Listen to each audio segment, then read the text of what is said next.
Olá, Elias e pessoal que nos acompanha aqui no canal. Estamos começando mais um programa especial Saúde, todas as sextas-feiras às 20 horas, trazendo informações importantes para vocês, baseado em evidências científicas, com personalidades importantes, pesquisadores. E no final da entrevista, se você gostou, dê o seu like, compartilhe com os amigos. E hoje nós vamos discutir aqui um tema muito importante, que é sobre essa nova variante do coronavírus. E hoje temos um convidado muito especial, que é o Dr. Fernando Spilk. Ele possui graduação em Medicina Veterinária pela Universidade Federal do Rio Grande do Sul, doutorado em Genética e Biologia Molecular na área de Microbiologia pela Unicamp. O Dr. Fernando é pró-reitor de pesquisa, pós-graduação e extensão da Universidade Fivale, bolsista de produtividade do CNPq, nível 1B, e membro da Rede Vírus e coordenador da Rede Corona Ômica, do Ministério da Ciência e Tecnologia, com apoio da FINEP também. Doutor Fernando, muito obrigada pela sua participação e pelo seu tempo. É um prazer tê-lo aqui no Especial Saúde. Olá, Lúcia, é um prazer estar com vocês. E vamos lá, vamos conversar. Gostaria que você explicasse inicialmente o que é essa rede Corona Ômica que você coordena. Corona Ômica é uma rede montada pelo Ministério da Ciência, Tecnologia e Inovações. Logo no início da pandemia, houve uma iniciativa dentro dessa rede vírus, né, que é uma rede de experts em virologia brasileira, para que o Ministério, então, elegesse prioridades para o enfrentamento da pandemia. Né? Então, foi aí que se escolheu, né, trabalhar, por exemplo, com vacinas, ampliar a capacidade de diagnóstico dentro das universidades, preparar o Brasil também para novas pandemias através da vigilância de novos vírus em animais silvestres, que é uma outra rede, que é a rede Previr. E uma das prioridades que nós elegemos, que nós imaginamos importante nesse grupo, era fazer vigilância genômica.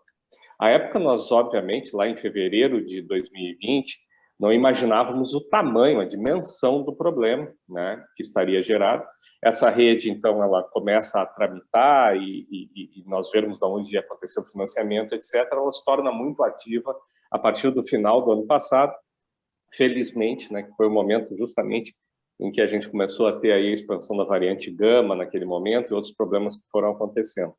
E essa rede, ela reúne, no seu formato original, 12 universidades, centros de pesquisa brasileiros, e agora a gente está evoluindo para 17 universidades, centros de pesquisa, nessa nova fase, inclusive, que nós estamos iniciando a partir do início de 2022. A ideia é que a gente não só tenha auxiliar, o plano de auxiliar a vigilância genômica do vírus, mas também de formar a gente ao máximo para a gente continuar auxiliando no combate a essa epidemia e também a possíveis próximos agravos em saúde na área de virologia ao longo dos próximos anos. Né?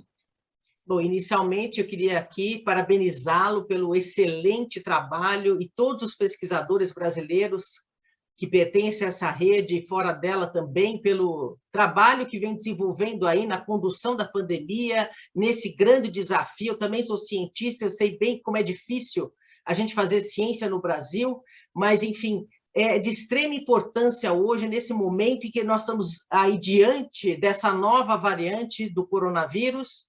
A gente até então achava que a pandemia estava sob controle, número de casos e número de óbitos caindo, e de repente, na hora que a gente está naquela zona de conforto, começando a relaxar, aparece essa nova variante Ômicron, né? Quer dizer, a OMS até então tinha detectado somente 4 variantes, né? A Alfa no Reino Unido, a Beta na África do Sul, a Gama detectada aqui em Manaus, no Brasil, e a Delta na Índia. E agora nós temos a Ômicron. Fernando, você como pesquisador e expert na área, é comum o vírus ter tanta mutações, entrar em mutações desta forma? Porque está todo mundo muito preocupado com os desdobramentos dessa variante Ômicron. Será que as vacinas irão funcionar? Né? Esse sequenciamento a gente tem condições de fazer em tempo real em todas as pessoas, em todas as amostras suspeitas? Queria que você contasse um pouquinho sobre essa real situação. Olha, primeiro, se é comum, se é esperado que nós vejamos isso, isso varia muito com a biologia de cada vírus. A gente sabe que nós temos vírus aí que têm genótipos relativamente fixados, onde eles vão sucedendo ao longo do tempo durante endemias sucessivas, como é o caso do próprio vírus da dengue, por exemplo, que a gente vê uma sucessão dos genótipos e, de repente, o outro volta quando cai a imunidade, e etc. Nesse vírus, o que a gente já aprendeu muito claramente, na verdade, a gente já vinha observando isso ao longo das décadas com outros coronavírus, é que você tem realmente aí uma sucessão de genótipos principais, né? Dentro dessas variantes de preocupação, é isso que tem acontecido nos diferentes locais. O que ocorre é que até os coronavírus não são vírus que é RNA que apresentem tantas mutações, né? Eles têm um sistema de correção de erro, que é uma coisa rara, né? que é um sistema para tentar evitar a mutação, inclusive. Mas, assim, o que ocorre é que nós damos muito espaço para o vírus, né? Essa Ômicron nos ensina aí, por exemplo.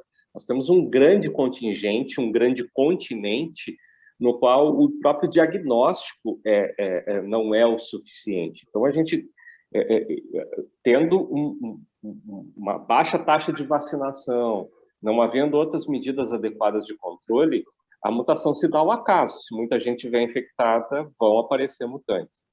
O que a gente está vendo com a Ômicron, você pergunta também aí em relação ao que nós pensamos para o futuro, olha, eu acho que esse é um momento de incerteza. Fazer grandes chutes agora, dizendo que a Ômicron vai provocar enormes surtos ou que ela vai ser uma variante queridinha, que não vai acontecer nada, eu acho que são extremos complicados. O que a gente imagina é que nós estamos aí num cenário, em muitos países, de uma vacinação relativamente extensa. É bem verdade que ainda há que aprimorar isso, mesmo no Brasil, mesmo onde a gente diz que chegou a um patamar importante, porque nós ainda temos bolsões de pessoas que não se vacinaram, ainda temos a questão da vacinação das crianças, e cada pequeno sistema respiratório aí é um ambiente disponível para o vírus replicar e realizar mutações.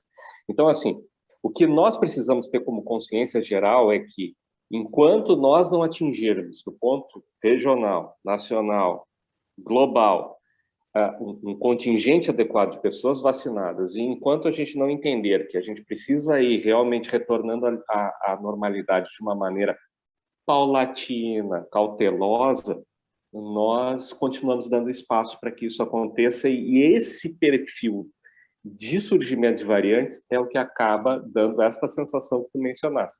Está tudo bem, parece que vai acabar agora e vai prolongar um pouquinho mais. Então, a gente precisa refrear esse processo. Não podemos dar chance para o vírus evoluir tanto. Precisamos acelerar a questão da solidariedade das vacinas, do diagnóstico também a outros países. E basicamente é isso. Agora, o que nos resta realmente é fazer a vigilância, observar onde o vírus está entrando, manter barreiras, principalmente do ponto de vista da testagem. E hoje o Brasil é muito mais preparado para acompanhar isso, não só pelo sequenciamento, que é demorado, respondendo objetivamente, nós não conseguimos fazer em todas as amostras, ele é trabalhoso, ele é demorado, ele é caro, mas a gente tem outras alternativas. A gente tem utilizado muito PCRs diferenciais agora, por exemplo, né, que são técnicas relativamente baratas, capazes de nos dizer onde a variante está, e manter o sequenciamento, principalmente para acompanhar a evolução dela, se ela vai mudar ou não ao longo do tempo. E essas são as estratégias que nós temos adotado. Uma pergunta importante que eu acho que todo mundo também gostaria de saber: esses testes hoje que nós temos disponíveis de PCR e também de detecção do antígeno, é capaz de detectar esta variante? Obviamente não a variante, mas uma pessoa que esteja contaminada com a Ômicron. Hoje nós temos testes, nós não tivemos até agora nenhuma variante que não fosse detectável pelos testes que nós temos. Alguns dos testes logo iniciais, tá, que foram padronizados lá no início por diferentes agências e que nós utilizamos até hoje, eles estão baseados num princípio justamente de olhar regiões do genoma que tem uma taxa de mutação baixíssima, então nós continuamos detectando por aí. O que nós estamos aproveitando é que ao longo do tempo acabaram acontecendo principalmente algumas deleções, perdas de regiões pequenas do genoma ou alterações, mutações mesmo, que a gente consegue daí desenhar testes que, após fazer a triagem com o PCR normal, digamos assim, a gente consegue retestar essas amostras com essas diferentes sondas, né, diferentes moléculas que conseguem nos dizer, numa PCR especial, olha, aqui é a variante Ômicron, aqui é a variante Gama e por aí vai. E aí a gente amplia o nosso leque de rastreamento. E é isso que nós estamos justamente fazendo agora, adotando em larga escala para poder olhar o que está acontecendo com a variante Ômicron. Então, quer dizer, numa triagem inicial, se a pessoa tiver algum sintoma de COVID e for ao laboratório fazer o PCR e a detecção de antígeno e der positivo, e por um determinado momento for necessário fazer um sequenciamento, é possível a gente detectar, então, essa variante Ômicron, né? A gente até vai ao sequenciamento depois, mas de início a gente já consegue fazer numa segunda PCR mesmo, tá? Isso tem sido muito aplicado pelos laboratórios centrais dos estados, que pertencem à rede, né, do Ministério da Saúde, dentro dos laboratórios da rede diagnóstica do Ministério da Ciência e Tecnologia e dos laboratórios da própria rede Coronawômica.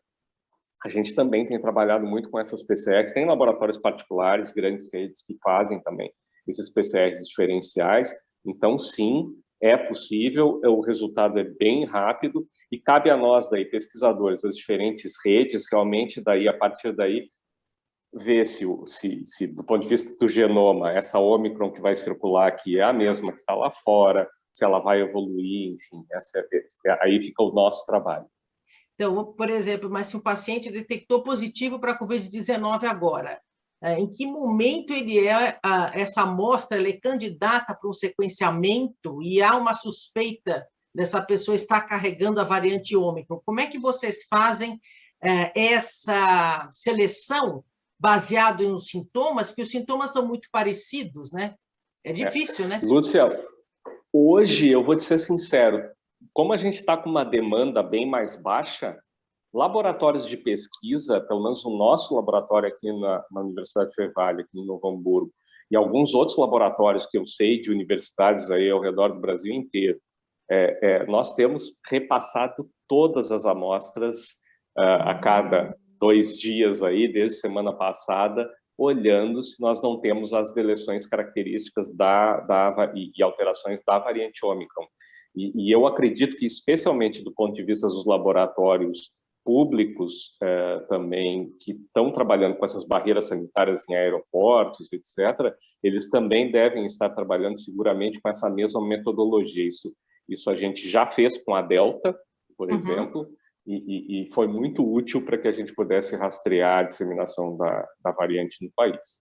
Então, a gente consegue fazer esse rastreamento para, pelo menos, entender quem está infectado com essa nova variante, correto? Consegue. E alguns laboratórios, tanto particulares quanto de universidades, nós sabemos que também oferecem isso como um serviço adicional, então, se alguém quiser. A coisa mais importante, na verdade, para as pessoas entenderem, é que esse tipo de estou com a variante Ômicron, estou com a variante alfa, beta, gama, é muito mais importante do ponto de vista da saúde pública, então ele é muito mais importante como informação para todos. Agora, esporadicamente, uma pessoa tem, né, a curiosidade. A verdade é a seguinte, hoje, nesse momento, você tem uma elevadíssima chance, se positivar, de estar com a variante Delta, no momento que a gente conversa, agora logo no iniciozinho de dezembro. Sim. Vamos ver como é que vai ser a digressão da variante Ômicron pelo Brasil. A gente sabe que aí leva um tempinho, né, para haver essa substituição e as pessoas passarem lá mais adiante a ter a variante essa nova como vírus que infecta. E esse alarde sobre a variante Ômicron é porque ela apresenta esse número grande de mutações na proteína S, na proteína spike, que é a principal proteína que deu origem às vacinas, e aí nós temos aí esse gap, né, essa pergunta que não quer calar, será que as vacinas irão funcionar ou não? Né? Será que estaremos imunes também a essa variante? Lúcia, é exatamente isso. Eu tenho brincado, né? Até ouvi de outra pessoa e peguei para mim que a variante parece uma dessas retrospectivas de final de ano. a gente tem ali a maioria das mutações, deleções, inserções que a gente já enxergava em outras variantes de preocupação, estão todas reunidas ali, dentro de um fenômeno que a gente vinha observando ao longo do tempo, que é esse fenômeno de uma convergência. Parece que o vírus tem uma tendência vindo de diferentes linhagens, justamente por pressões que se recebe do sistema imune, etc., a mudar nos mesmos locais. Então, ela meio que faz uma compilação. Nós não sabemos, e essas características estão muito ligadas à transmissibilidade. Agora, nós não sabemos, e isso é verdade, se isso vai se somar e torná-la tão mais transmissível assim, ela vai empatar em transmissibilidade com outras variantes que nós conhecemos. Então, agora, é justificada uma preocupação, que está no nome, né, do que a WHO coloca, não, é justificada a preocupação. É justificado o pânico? De maneira alguma. Então, é uma coisa que a gente ainda precisa olhar. A questão de se vai defender ou não com as vacinas atuais, ela precisa de 2 passos que eu considero muito importantes. São os exames de laboratório que nos dizem se há escape parcial ou não dos anticorpos formados por pessoas que já foram vacinadas com diferentes vacinas. Essa é uma resposta que nós vamos ter entre essa semana e a outra, provavelmente, tá? Então, até metade de dezembro a gente já começa a ter uma ideia disso. Agora, mesmo que a gente enxergue ali algum escape, isso nos informa de que, olha, vamos ter que continuar aí, reforça com a máscara, talvez tenha alguma alteração de protocolo vacinal ou não, tá? Começamos a pensar se a gente enxerga isso. Mas o teste de fogo é o teste a campo. E é o que a gente observou com as outras variantes.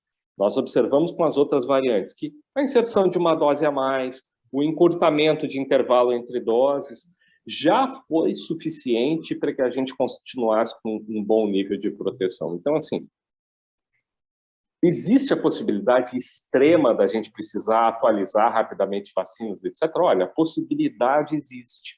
Mas o histórico com outras variantes é de que a gente conseguiu um nível de proteção adequado. Então, eu espero, o meu chute hoje é que vai acontecer isso, que a gente vai continuar tendo um bom perfil de proteção. Agora, o que é importante, o que é relevante, o recado para as pessoas é, se você não buscou a segunda dose, amigo, você não está vacinado, você precisa buscar a segunda dose. Se você é candidato à dose de reforço, vá agora. E se você não se vacinou, meu amigo, minha amiga, chegou o momento. Chegou o momento. Nós temos mais de 8 bilhões de doses aplicadas no mundo, de diferentes vacinas. Essas vacinas não são experimentais há muito tempo. A gente conhece plenamente o perfil de efeitos colaterais e os benefícios trazidos pela vacina. Busque a vacinação. Está na hora. Não tenha nem vergonha de dizer, puxa, estava com a cabeça em outro lugar, não busquei a vacina. Ninguém vai criticar você. Vá o mais breve possível. Com isso, um esforço continuado nesse sentido, aí a gente vence a variante Ômicron e provavelmente outras variantes que surgirem. Aí o recado do Dr. Fernando Spilkey. Vamos aí nos atentar a receber as vacinas. Você que não recebeu a segunda dose nem a dose de reforço, procure o posto de vacinação mais próximo da sua casa e vamos continuar fazendo uso de máscara, né, Fernando?